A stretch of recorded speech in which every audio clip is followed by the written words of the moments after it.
Dahil nga sa long weekend, gumising tayo ng tanghali para nga magpapawis. Yung akala kong maagang gising, tanghali na pala yan para sa mga nagja-jogging. Kunwari, healthy living tayo at magpapapawis tayo, pero ang totoo niyan, maghahanap lang tayo ng machichibugan, yung masarap na makakainan ba. Siyempre, bago yon, takbo-takbo tayo ng konti, papawis tayo ng konti, ramdamin natin yung ganda ng panahon at tanawin natin ang ganda ng mga nagja-jogging.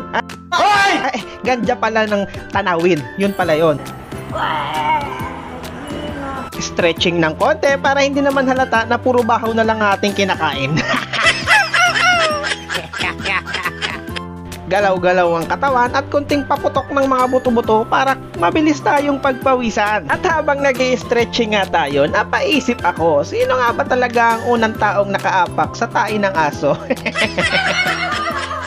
Pero kidding aside, totoo pala talaga na habang nag-iisa ka at nagpapapawis ka tuwing umaga is mas marami kang idea o mga bagay-bagay na mapag-iisipan or pwede mong gawin sa buong araw. At sa mga tao dyan na nauubos lang ang oras na walang nangyayari at lumilipas ang oras na walang nagagawa, try nyo po ito. Simulan nyo yung ginawa ko. Gumising ng tanghali at try nyo mag-jogging. Doon nyo malalaman na nakakapagod palang tumakbo.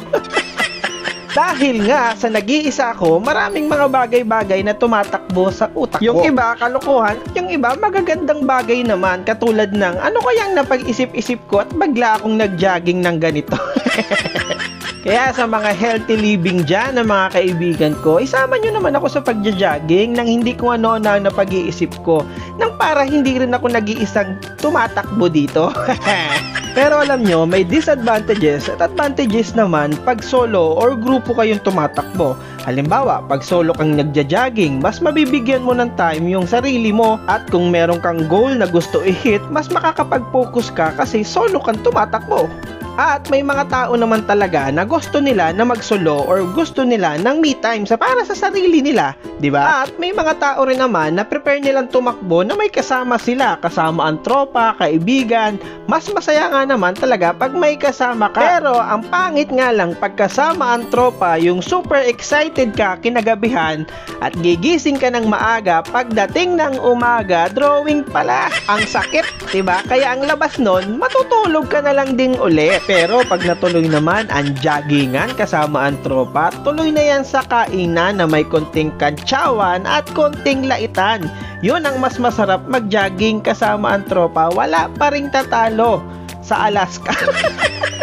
Pero kung alin man doon ang gusto mo, mag-jogging ng solo or mag-jogging kasama ang tropa, ang mahalaga na kapag jogging ka, yun ang mahalaga, ang sarili mo muna bago ang iba. Kung ano man ang pinagsasabi ko dito, bahala ka na, basta ako nagpapasalamat ako kasi nandito ka sa part ng video na to. Thank you so much. Eto nga pala yung view kung saan ako nang jogging and naubos ko na naman ang 3 minutes ng buhay mo. Salamat!